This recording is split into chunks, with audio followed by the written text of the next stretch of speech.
Hello everyone, welcome to my YouTube channel. My name is Cynthia and today we'll be discussing reasons why some international students struggle to get a job after they complete their studies in the UK. If you're new to my channel, please click on the subscribe button and click on like. Let's get into this video. If you've observed, there's a lot of people coming into the UK to pursue a master's. It's the era of Japa.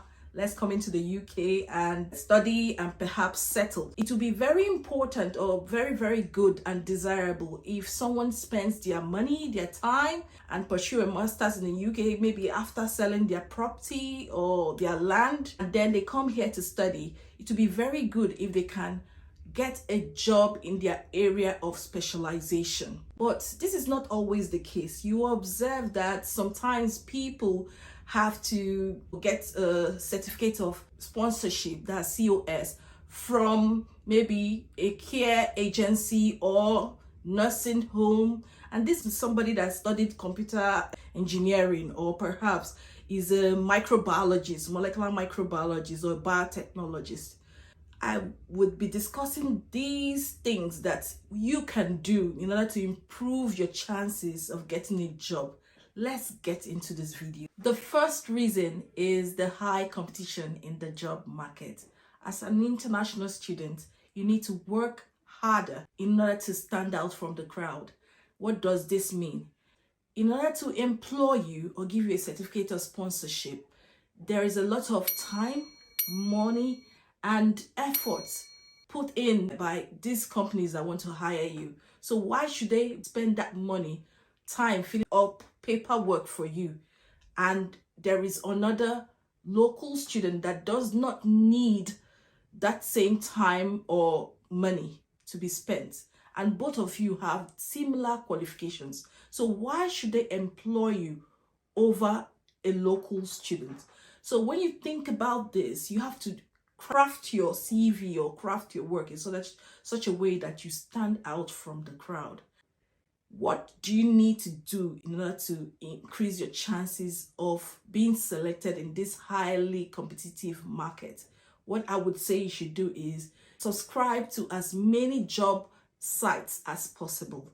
I'm talking about Read, job.ac.uk, Indeed, as many of them as possible, and apply to as many jobs as possible. You need to be able to find out about the competition in your course or your area of specialization. It's very important that you find out how many jobs are available in this area. Second reason is because your CV is poorly written and formatted. This is very important. Your CV gives an impression about you, and many people use the same CV format that they used in their home country to apply for a UK job.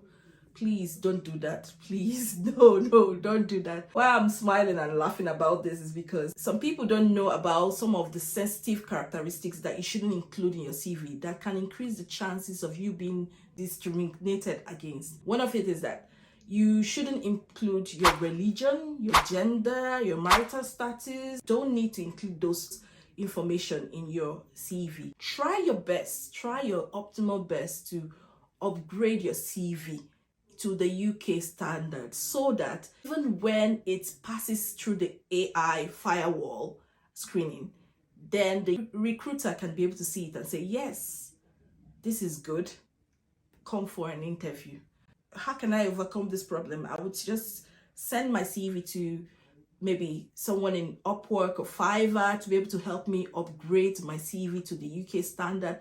Or you can use Google, and there are some formats that are available online that would help you and give you a guide, a good guide that would make it look as professional as possible. The third reason is because you lack work experience. Oh my goodness. Do you know what? The culture is quite different, you know. The average British person starts working at the age of 16, even sometimes younger, but legally starts working at the age of 16. Many Africans the culture is so different because you start working after you graduate. You stay at home even when in your 20s, 21. Because of that, the local students have more work experience than you do have. So how can you change this? How can you improve on yourself? What I would advise you to do is, when you come into the UK, apply for internship in your area of specialization. maybe once a week, you'll be able to pick up some important skills that will help boost your CV and make you stand out. Another problem is that the skills you have in your home country might not be sufficient enough to give you the job you desire. So having that skill in the UK is a plus. It's an added bonus to your CV. Another reason, the fourth reason why many international students struggle to get a job after graduation is that the employers are not aware of the graduate visa scheme. This graduate visa scheme was introduced by the UK government in January 2022 in order to help international students to be able to settle after completing their masters in the UK. It's very important that your employer is aware of this and knows that this is an opportunity for them to employ you without the need for a visa. It's a 2 years route. Go and read more about it. What I would do is that when I upgrade my LinkedIn profile, I will contact companies I want to work in and make them aware that, see, you can employ me without the need for visa 2 years after my graduation. So this is just something you can explore and see if creating awareness of this in your cover letter could help draw their attention to say, oh yeah, maybe we can try him, he has what we need. Another reason, guys, the fifth reason why so many international students struggle to get a job after graduating is because universities are not in the business of helping you prepare to get a job. This is a very important point. Many universities concentrate on the academic aspect of your training in the school. They don't have maybe career services or offices, or when they do have these services, they're not easily accessible to international students. They might have a fair once in a while, maybe twice a year, and this is not sufficient for you to upgrade your skills for job search. What I would do is, before I apply for masters, I will make sure the university has career services that are easily accessible to international students. If you're in doubt, send an email to the university. Ask them exactly how they help international students after graduating get a job. They would list the services they provide. Perhaps it could be helping you with interview, linking you up to professionals or companies that need your skill. All these things will help you make an informed decision before you come into the UK. The sixth reason why many international students struggle to get a job after graduating is because of poor interview skills. Practice, practice, practice. Interview skills are very important. Many people just look down on it. They feel like, oh, I'll wing it. When I show up there, they will ask me a couple of questions. I'll be able to answer. What I know is what I know. No. You need to prepare. You need to practice how to excel in an interview. Those skills are something that you can't just get it suddenly. You don't just have it just like that. You need to prepare yourself. I want to share an experience with you. I applied to get a job, and then during the interview, they asked me a question about, the question went like, do you have any challenge with your employer and how did you overcome it? Something like that, in that line. I didn't know that there was a standard way of answering questions like that, which is called the STAR technique. STAR. Go and read about it.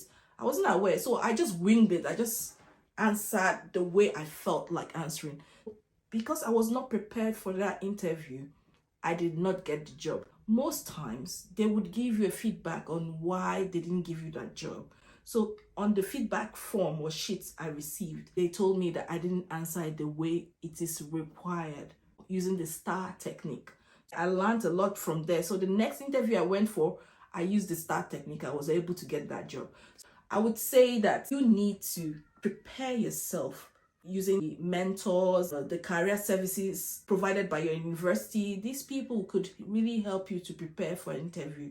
And maybe YouTube too. It's really good. You will get so many advice or questions and answers to expect. Many international students don't have digital skills, or they lack sufficient skills that are required by the company. You need to find those digital skills that are required in your profession. Is it SQL? What are they? Bioinformatics, what is it that you have? These skills will make you stand out and increase your chances of getting that job.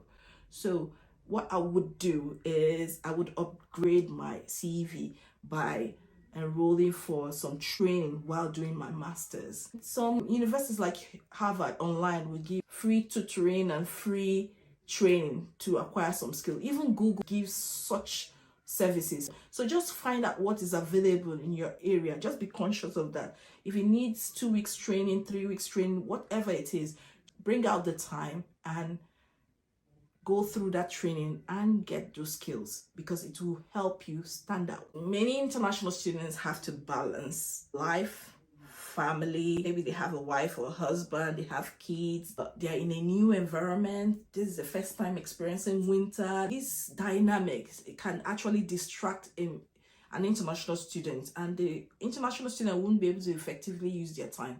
So what I would advise you to do is to organize yourself properly in such a way that there won't be distractions in achieving your goal. What do I mean by this? I wouldn't start searching for a job a month to the end of my master's. I will start way before the end of my master's, and I'll try to apply to as many jobs as possible. They say if you keep throwing mud on a wall, some will stick. Since getting a job involves a multi-step stage, from submitting your CV, before they'll screen you, before assessment, interview, all the stages take time.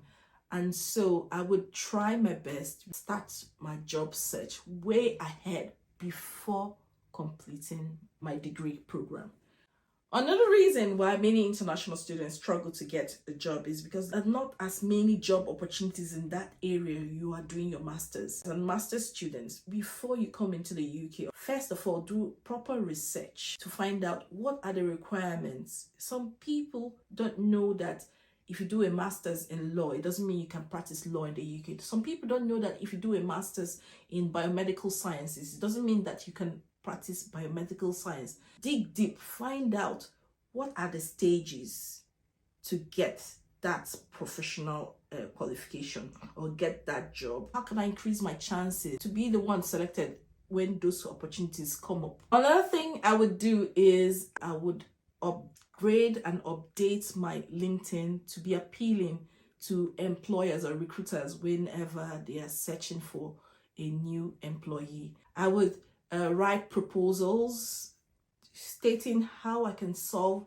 particular problems in my area to these companies. Their HR managers or their recruiters are all on LinkedIn. You can write directly to them, include your proposal, how you can solve their problems. Another thing is poor English skills. So there's an assumption by employers that because you're an international student, you might not be very fluent in English, or you might not communicate effectively in English. This is not always true, but it can be true for some people, but it's not always true. What I would do is make sure my social media is really good. Sometimes employers visit your social media page and they see some ways you communicate there, and they assume that you don't speak good English or you can't communicate effectively in a professional way. This might not be true.